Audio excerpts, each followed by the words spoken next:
France-Irlande-Angleterre avec Yann Chabenat, Kevin Gourdon. À vous les amis pour placer l'équipe de France dans les conditions idéales pour le gagner ce tournoi.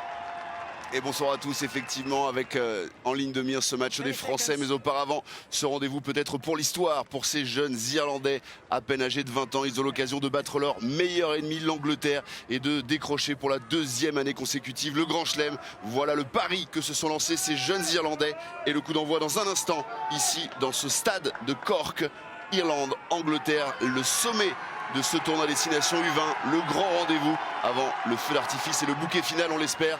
Les Français opposés aux Gallois avec pourquoi pas la victoire dans ce tournoi. Irlande-Angleterre, c'est parti.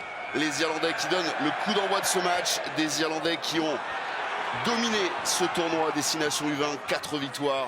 L'Écosse, l'Italie, la France et le Pays de Galles sont tombés. Les Écossais ont encaissé 82 points lors de la dernière journée. Ces Irlandais ultra dominateur. Et ce sont les avants qui pour l'instant font le travail. L'épreuve de force lancée pour scorer, marquer très vite dans ce match. Allez, bonne défense là, anglaise, attention. Ballon disponible pour Divine avec Pendergrass qui va allonger sa passe. Et le premier essai, le voici pour cette équipe irlandaise. L'alternance avec la patience et la maîtrise des avants. Et puis derrière l'inspiration et la vitesse des trois quarts. On avait dit un essai toutes les 12 minutes. Là, c'est à peine 3 minutes de jeu. Ils ont mis la pression tout de suite sur l'équipe d'Angleterre. Et après, ils gardent le ballon jusqu'à obtenir une faute, une pénalité ou un essai. Et là, ça fait déjà 5 points. C'est très mal parti pour nos amis anglais. Allez, lancer important là pour Théobald Thomas. Bien capté encore une fois par le capitaine Chisholm. Et de nouveau, l'arme fatale peut-être aujourd'hui pour cette équipe anglaise. Le ballon porté. Allez, il faut clencher là. Oui. Oh, ils sont bien les Irlandais aussi là en défense. Regardez ce mur vert, cette ligne verte tendue. On va sortir.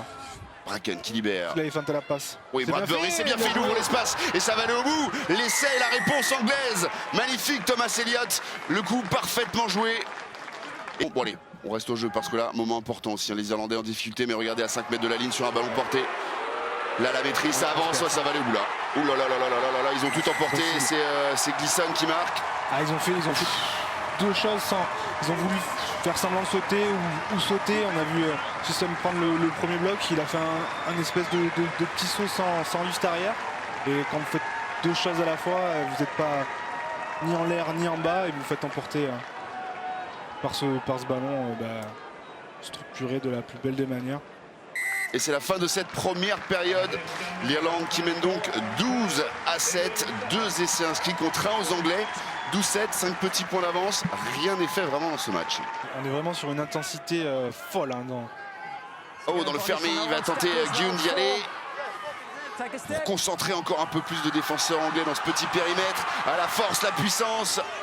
Au courage, là, les Irlandais, à l'envie. Ils vont aller vers la ligne. Inscrire ce 3e essai. Celui peut-être qui fait la différence définitive dans ce match. En supériorité numérique, les Irlandais qui désormais comptent 10 points d'avance.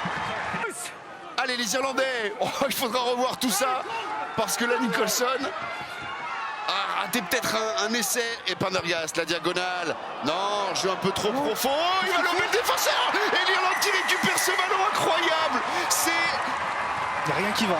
J'allais employer notre expression, mais c'est presque du n'importe quoi. Ouais, ils ont eu 14 occasions pour marquer et finalement ils marquent sur un jeu au pied qui n'est pas forcément bien réalisé, mais qui lobe le dernier défenseur anglais. Et ça part de Gavin. On dit on l'a pas vu en seconde période, c'est lui qui donne le coup d'envoi de cette action en fait. Et pourtant l'Irlande qui était plutôt arrêtée dans leur structure, et qu'on réussit quand même à trouver de l'avancée par rapport au trou que laissent ces cartons compris les Anglais. Dernier essai anglais. Ouais, encore une fois pris 49, mais ça se rapproche. La menace est sur l'extérieur maintenant. On va chercher la différence avec cette bonne passe. C'est bien fait de la part. Ouais, Kevin, vous pouvez applaudir ce bel essai anglais. Avec une belle petite sautée pour finir. Vous l'appeliez de vos voeux pour relancer le suspense. 31-22. Allez, quelques centimètres encore à franchir pour assurer un deuxième grand chelem. Ce serait historique. Aucune nation n'a réussi cet exploit chez les moins de 20 ans. Avantage Yann. Gunn qui va partir tout seul. Il se le fait tout seul, Gunn. Eh oui, il peut avoir le sourire, le jeune demi de mêlée. Il offre définitivement la victoire à l'Irlande. Et on sent que les remplaçants quand même ont envie. Ça va aller en touche. Allez, c'est terminé. Et une vissée pour finir. Et voilà. Et non, voilà, ça c'est pas la peine. C'est pas la peine. On va rester. Non, Chisholm, il a eu tort. Il a eu tort de venir chauffer un petit peu le capitaine, le joueur irlandais. On va rester sur cette joie irlandaise. L'Irlande qui remporte donc le tournoi à destination et qui surtout réalise un deuxième grand chelem de suite. C'est historique. Jamais aucune équipe chez les moins de 20 ans n'a réussi cet exploit. Bravo, messieurs.